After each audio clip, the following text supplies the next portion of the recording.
Hello everybody, here is your playlist video for November 2018. This will probably be the last playlist video of this kind for the year. I'll likely do the December episode as a Game of the Year wrap-up, and then in 2019 I want to mess with the format a bit. This is getting a bit stale, and I think I could make it a bit more useful for everyone. So watch this space, and if you have any ideas about what you'd like to see, they're more than welcome. Please chuck them in the comments over on Patreon for this post. Anyway, without any further ado, let's talk about some games I've been playing. So first up is Marble It Up, which is a silly name, but never mind. This game came out on Switch a little while back, but it is finally available on Steam, which is where I played it. This game is a spiritual successor to the addictive Marble Blast Ultra game from the early days of Xbox Live Arcade on the 360. And if you didn't play that, just imagine Super Monkey Ball with fewer monkeys. So it's all about rolling a ball across precarious platforms, picking up jewels and using power-ups to cross deadly hazards. It's ultimately a really fun 3D platformer that's all about momentum. You need to build up momentum to reach a high speed and make big jumps, but the faster you go, the harder it is to control your ball, and the more likely you are to just ping right off the edge. This is kind of like what Sonic should be like, right? You know, it's all about momentum.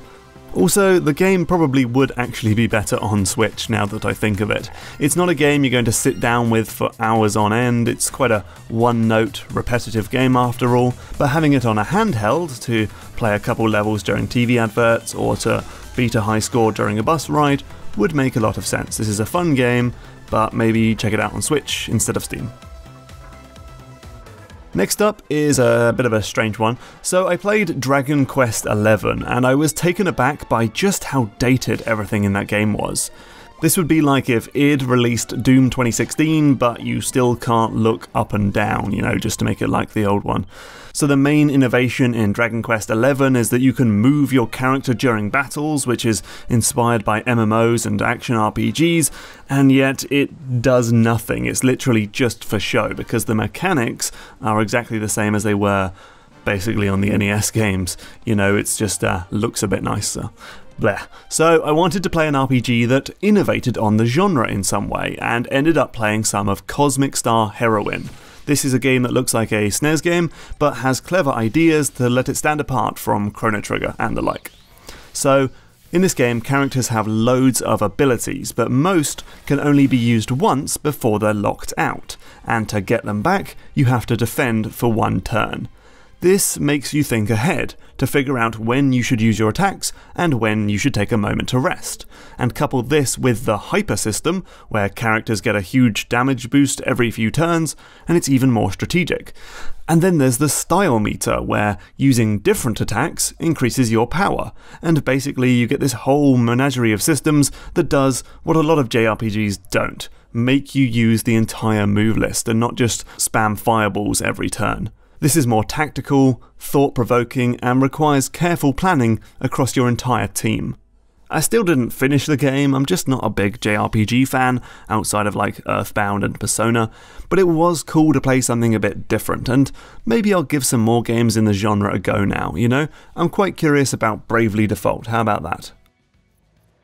So I've also played a lot of Hitman 2, like a lot of Hitman 2, but I've only played one stage in the game, Miami, the first one. I'm treating this game like the first Hitman, which was episodic, and by the first Hitman I mean the previous Hitman, but not the very first Hitman. This is the most complicated series ever. Anyway, that setup, the episodic setup, really forced you to focus on one level at a time and really get to know the ins and outs of the stage. So that's what I'm doing with Hitman 2. I'm forcing myself to only play one level at a time and not move on until like a month after the game comes out. Anyway, if you forgot, Hitman is a game about figuring out the best way to kill people. You'll use disguises and special items to assassinate specific targets.